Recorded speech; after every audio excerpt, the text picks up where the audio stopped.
Halal bihalal ini tradisi khas Indonesia.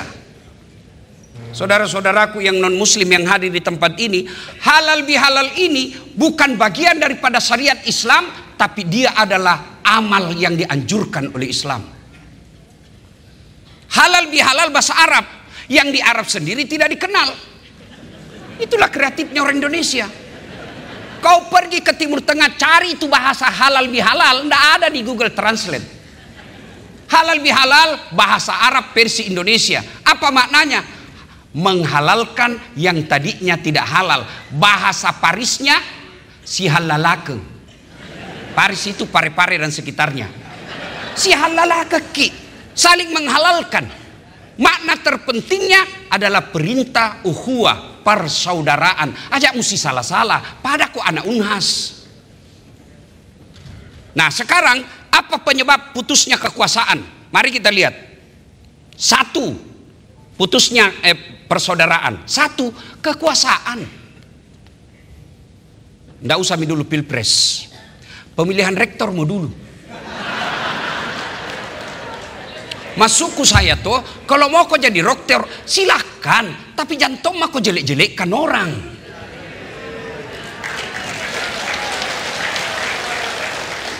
Semua mau jadi silakan kalau mau memenuhi syarat, tapi jangan kau menyerang orang.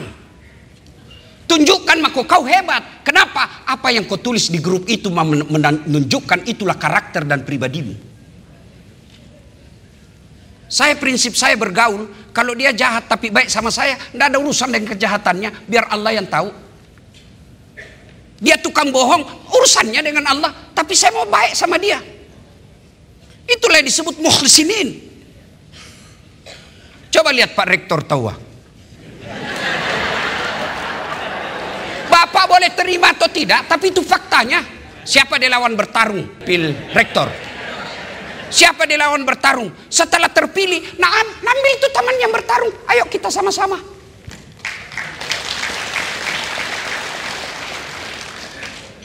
Kalau tidak berjiwa besar, ini lawanku dulu. Non job. Yang ketawa saya serius ini. Biar kau profesor, biar kau doktor, biar hebat gelarmu bertumpuk-tumpuk, tapi kalau kotor hatimu kau hina di hadapan Allah.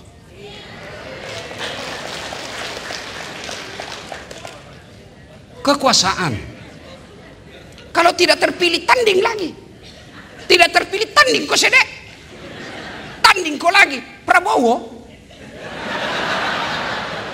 Ake Pak Napanala. Tumpulam yapi.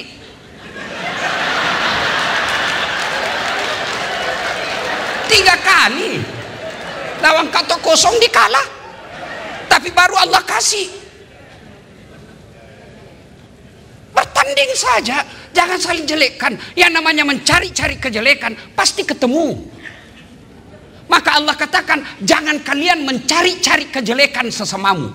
Karena namanya mencari pasti tidak dapat.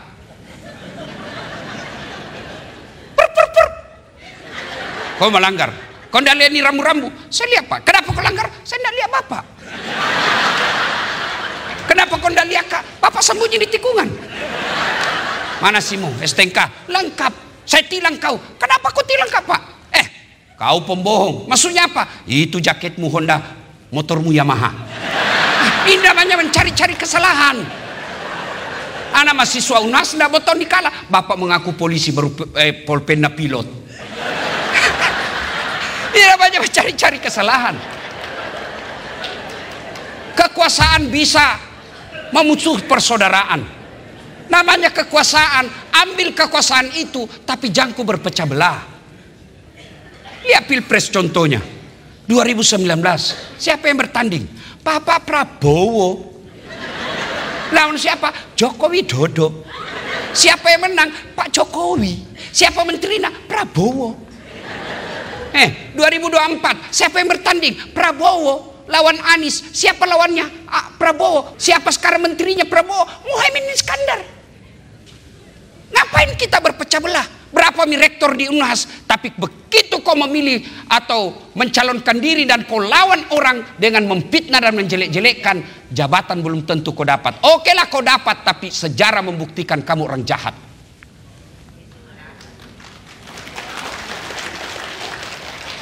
Yang kedua, penyebab putusnya persaudaraan. Sombong, macingkang, matempo, borro, melu yaseng, ambil momi. Tapi kita salah persepsi soal sombong. Apakah sombong itu pakai barang mahal? Belum tentu. Apakah sombong itu pakai mobil mewah? Belum tentu. Kapan dia sombong? Kau remehkan orang dan kau menolak kebenaran. Itu sombong. Karakter sombong itu dua, kata Nabi. Satu, menolak kebenaran. Dua, kau remehkan orang. Kenapa Tonsin ada saat jadi penceramah?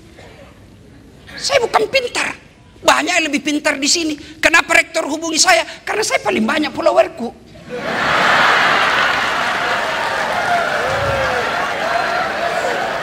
Kau mau terima atau tidak? Begitu faktanya. Iya toh. Sombong, menganggap remeh orang lain, menolak kebenaran. Luar biasa Pak Apit tadi. Berapa saya tanya Pak Rektor tadi, berapa profesor di Unhas? Hampir 400 orang. Nah biar 400, kalau orang tidak mau terima kebenaran, dia tidak akan panggil orang. Ada orang merasa jago sendiri. Tidak mungkin bisa diselesaikan ini persoalan kalau sendiri orang Pak. Tidak mungkin. Maka orang yang menolak kebenaran itu, itulah orang sombong. Sombong, kata Nabi, 4 penyebabnya. Satu, bertambahnya kekuasaan. Tadinya dosen biasa Ji, tiba-tiba jadi rektor. Mau sombong? Ji ajak ke si aja. 5 tahun nih bos.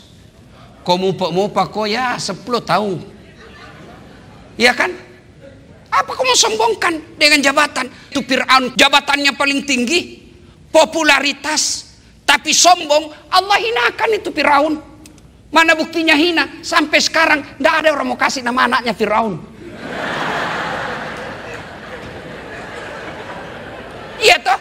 Padahal terkenal raja, tidak ada namanya dalam Quran. Tapi tidak ada orang mau kasih nama anaknya Firaun. Kurang apa pelajaran dari Allah bagi penguasa-penguasa, pejabat-pejabat, kajati? Jangan sombong bos. Bukan Pak Agus, bukan. Ya, hanya mau sombong. Kurang apa pelajaran dari Fir'aun?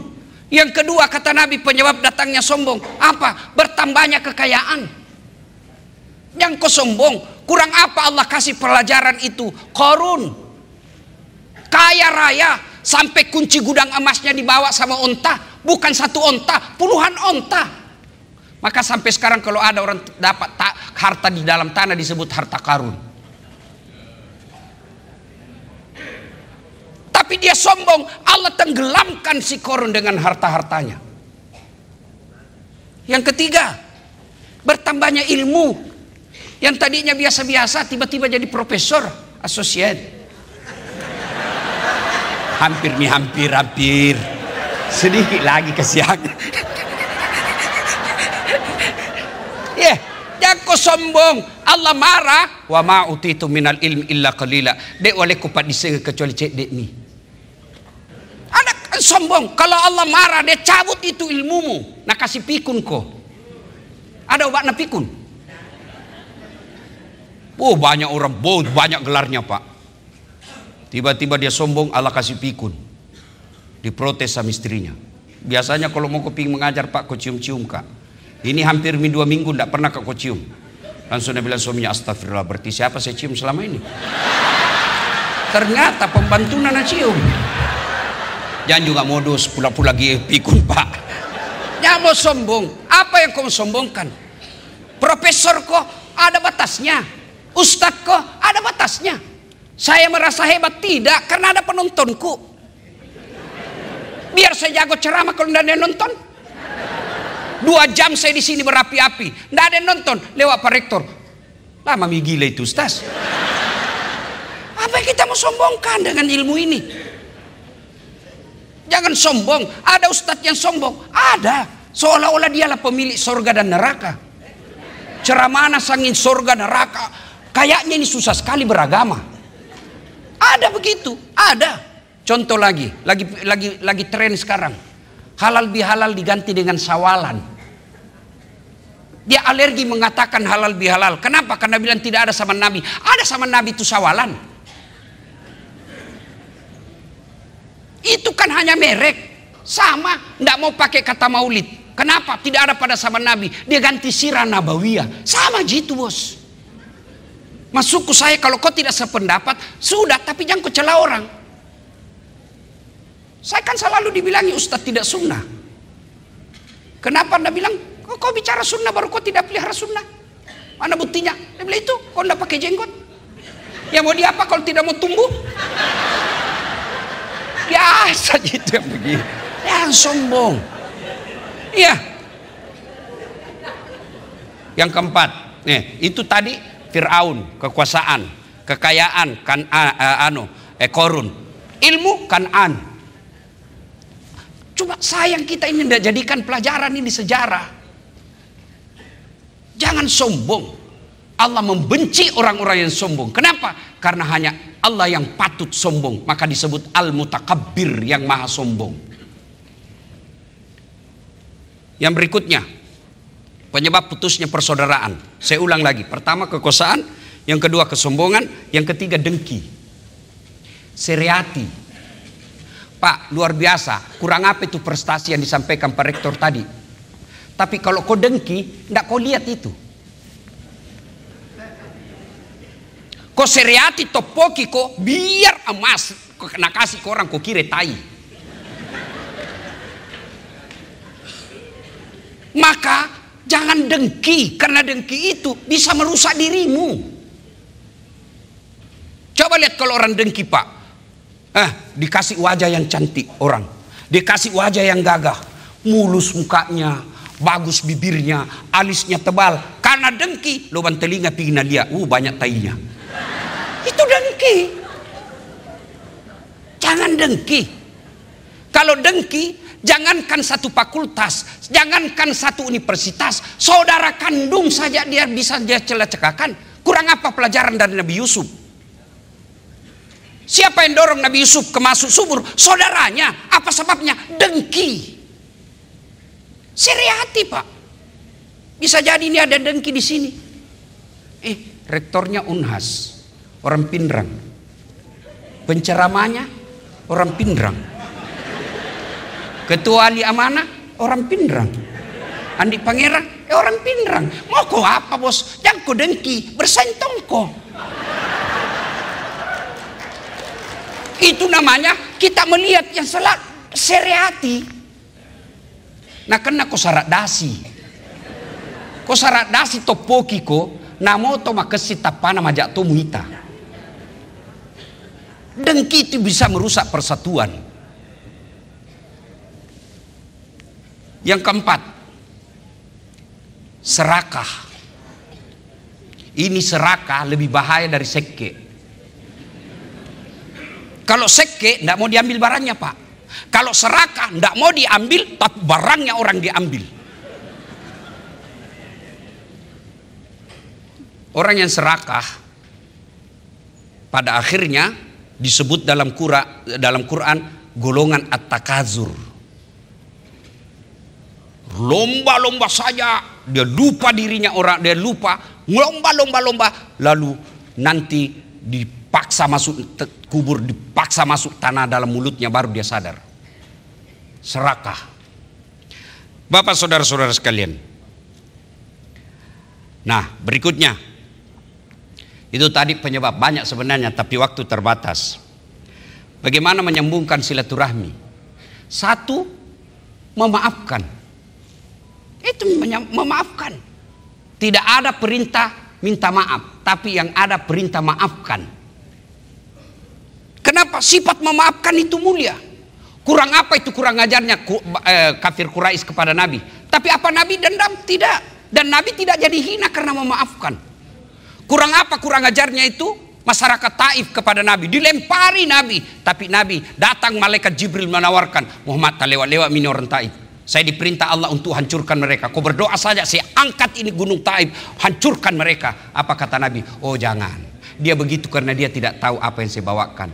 Kalau bukan dia memaafkan, kalau bukan mereka yang beriman kepadaku, paling tidak anak dan cucunya nanti beriman. Dan ternyata doanya Nabi terkabul. Sampai sekarang tidak ada satupun manusia di Taif yang tidak beriman kepada Nabi. Memaafkan. Ini bagaimana kita mau memaafkan? Nah suami tak saja tidak mau maafkan ki. Ini ibu-ibu ini ahli sejarah. Satu kali salah suaminya itu terus ulang-ulang. Nah dengar ceramahku ini mamanya cek. Dia bilang iya, memang perempuan ahli sejarah. Makanya kau suami jangan kau bikin sejarah. Saya bilang cocotong ini. Memaafkan. Pak Rektor adalah ibu-ibu curhat sama saya. Ustaz, tidak kusangka Ustaz, ternyata suamiku masih berhubungan sama mantannya. Sudah menangis sembara, sudah dia menangis. Itu perempuan kalau dia curhat jangan dilawan, dengarkan saja dulu. Sudah itu baru saya bilang, jadi bagaimana Bu? Saya minta diceraikan Ustaz, sakit sekali hatiku. Saya bilang, Bu berapa lama ki sama suami? Tak bilang, alhamdulillah Ustaz, lebih 40 tahun tidak kusangka ada kasih begitu ke Ustaz. Terus ada rumah tak? Dia bilang ada Ustaz. Cicil Ustaz tapi lunas mi. Siapa yang bayar cicilannya? Dia bilang suamiku Ustaz. Nah, mulai mi senyum-senyum. Terus saya bilang ada mobil tak Ibu? Dia bilang alhamdulillah ada, lunas mi juga Ustaz. Siapa belikan bayarkan cicilan? Dia bilang suamiku Ustaz. Ada nak? Dia bilang alhamdulillah Ustaz. Siapa yang bikin? Dia bilang kerjasama Ustaz. Mulai mi ketawa tau. Sudah. Saya bilang Bu, masa gara-gara WhatsApp jimantan kita lupa itu 40 tahun. Masa gara-gara WhatsApp mantan kita lupa itu rumah dan mobil. Maafkan mi suamita. Namanya mantan bukan aplikasi. Itu aplikasi bisa di-delete, tidak ada bekasnya. Tapi namanya mantan, saya saja punya mantan. Yang penting saya bilang sama mamanya cek, saya bohong kalau saya bilang tidak ada mantanku, banyak mantanku. Tapi meskipun demikian, kau menjadi ratu dalam istana hatiku. Jangan dendam, memaafkan. Yang kedua, paling efektif menyambungkan silaturahmi adalah sedekah. Biar marah bagaimana orang Bu, kalau kasih sedekah berhenti marah. Coba Pak Rektor marah-marahi security, tak. Sudah itu, ini THR. Langsung dia bilang Pak security, marah makin lagi besok Pak. Ini jadi masalah, suka marah, kasar ngomong, pelit. Gak gau. Dan alhamdulillah tidak ada orang yang bangkrut gara-gara sedekah. Sedekah tidak selalu duit. Apa sedekahnya guru besar? Permudah itu anak didikmu.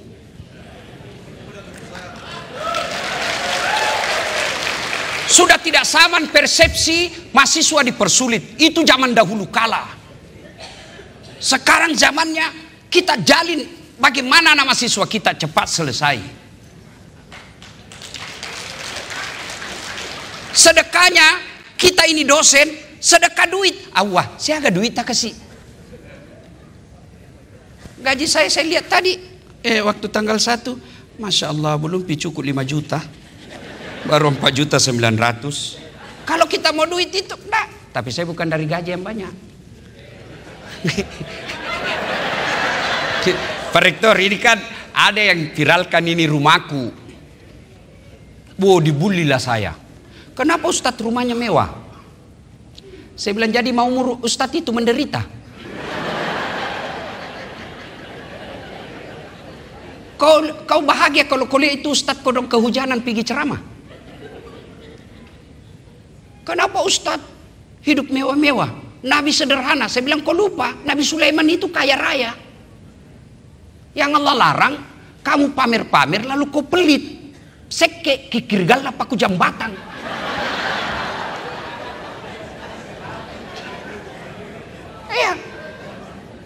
Derma. Tidak ada orang tidak senang orang dermawan. Berdermalah. Dermanya kita para akademisi, ilmu. Itu apa saudara-saudara sekalian? Nah, Berikutnya,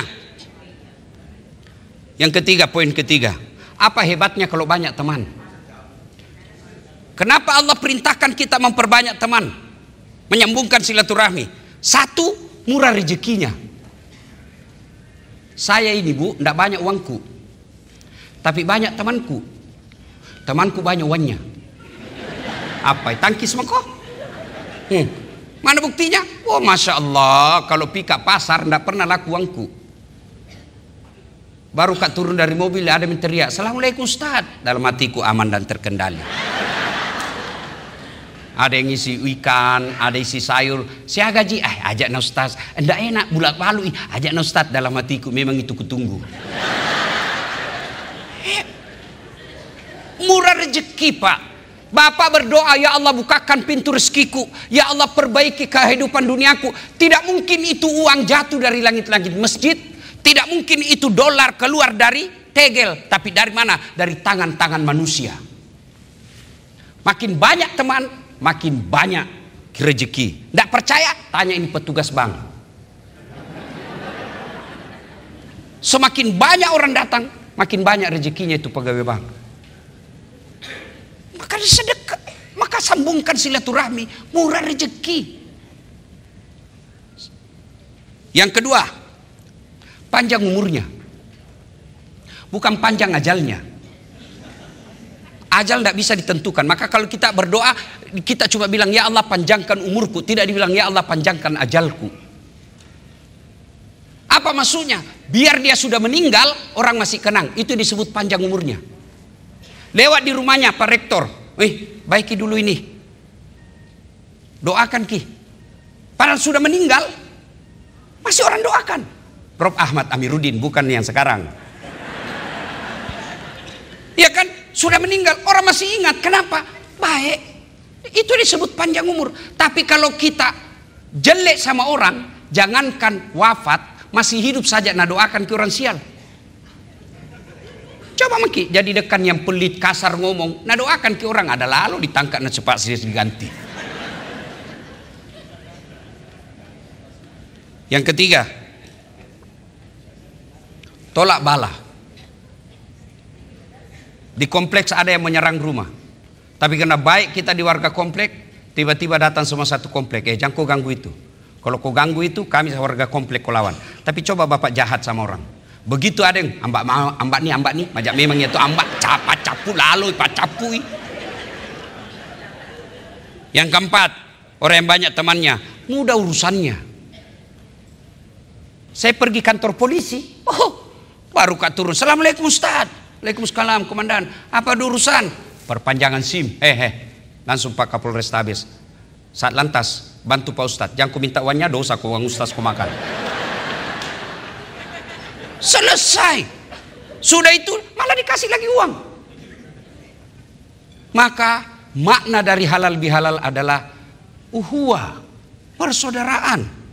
Itulah makna dari wa'tasimu bihablillahi jami'a wa la tafarraku. Berpegang teguhlah engkau kepada tali persaudaraan agama Allah dan janganlah engkau bercerai-berai. Pak Rektor yang saya muliakan, ada yang Bapak lupa prestasi Unhas, yaitu perkelahian antar fakultas tidak ada nih. Saya zaman kuliah dulu, sospol baku cambuk sama teknik. Sekarang alhamdulillah tidak ada itu. Prestasi juga itu. Dulu sedikit-sedikit demo ribut, alhamdulillah tidak ada nih. Dulu selalu ada media di televisi sangin demo saja dikerja. Itu juga prestasi yang harus kita apresiasi. Yang ketiga, Pak Rektor, ada yang Bapak lupa lagi, prestasi sebagai mubalik.